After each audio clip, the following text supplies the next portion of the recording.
welcome to Elizabeth Reads. We have Girl in Real Life. We are on to chapter 11. Nope. The next day after school, Hallie and Gabby went straight to the sports hall for gymnastics practice. So Karis and I walked to the lockers together.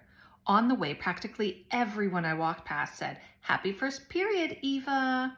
I wondered how long it would take to save up for a face transplant.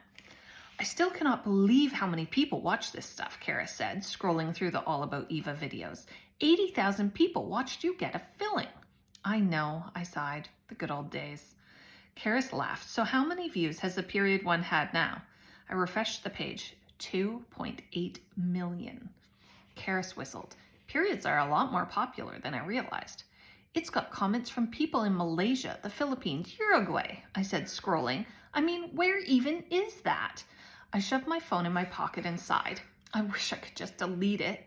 "You know, you could," Karis said. Then she stopped like she'd changed her mind. Or maybe she'd clocked Jenna running towards us. "Eva," Jenna called, "did you see my TikTok?" I shook my head and she handed me her phone. I tapped play and immediately the words "period positivity Jenna A flashed up on the screen. It cut to a jar stuffed full of tampons and then to Jenna doing a headstand. 3 reasons I love my period. Number 1, you can finally join in with Girl Talk. The video cut to Jenna throwing tampons around her bedroom. The words, "Number 2, it's natural. Number 3, you can still work out," popped up as Jenna did a headstand.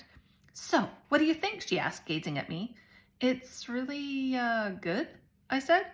And she skipped off shouting, "Anyway, Eva likes it," to her friends. Karis smiled. My friends at St. Aug's were into doing stuff like that.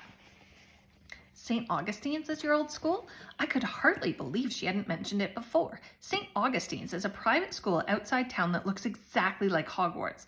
People at school sometimes ask why I don't go there because they assume my parents are millionaires. They're not. Anyway, I doubt I would pass the exam to get in.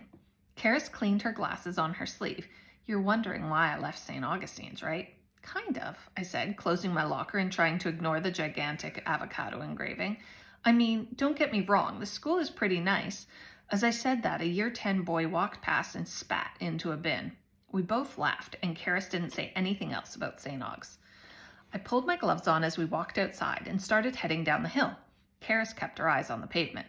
"Sorry, I didn't mean to be nosy," I said. "You don't have to tell me why you left."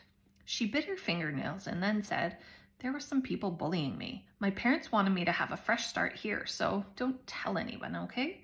"Sure," I said. "I won't say anything." Karis linked her arm through mine, and I felt this tiny fizz of excitement that she was my friend. Like when school announces a snow day. If anyone asks, say I was homeschooled because my parents got sick of me. But my parents got sick of me.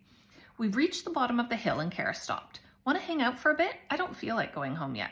"Me neither," I smiled. "Want to walk into town and get a milkshake or something?" Karis said. I was thinking of somewhere more peaceful. We'd been walking across fields and down little country lanes for about 15 minutes when we arrived at a brook. It was surrounded by beech trees.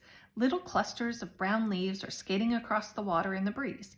On our side of the brook, the edges were frozen, and little twigs and stones were encased in ice.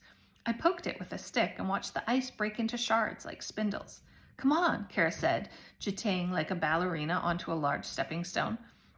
She flung her school bag onto the bank on the other side and then carefully placed her feet on protruding stones until she had crossed the stream. "Is it slippy?" I asked, carefully placing my foot on the first stone. "Nope," Karis said, stretching her arms up towards the clouds and pirouetting. "It's glorious."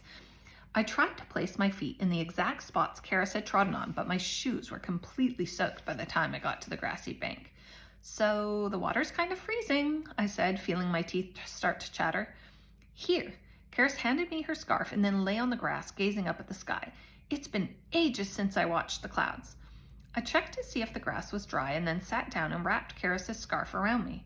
"My mom's gonna kill me for not going straight home," I said, as my phone glowed with a missed call from her. I was supposed to be helping make dinner. They were being sponsored by this new recipe box called Box of Yum. I thought about Dad setting up the camera ready to record as soon as I walked through the door. I followed Karis's gaze up to the wispy clouds forming whirlpools of gray and white, patterns you could lose yourself in. "Want to head back?" Karis said, leaning up on her elbow. I dropped my phone into my bag, pulled out my sketchbook, and fished around in my pocket for a pencil. Then I lay back on the grass, gazed up at the clouds, and said, nope. That's the end of chapter 11. Bye-bye.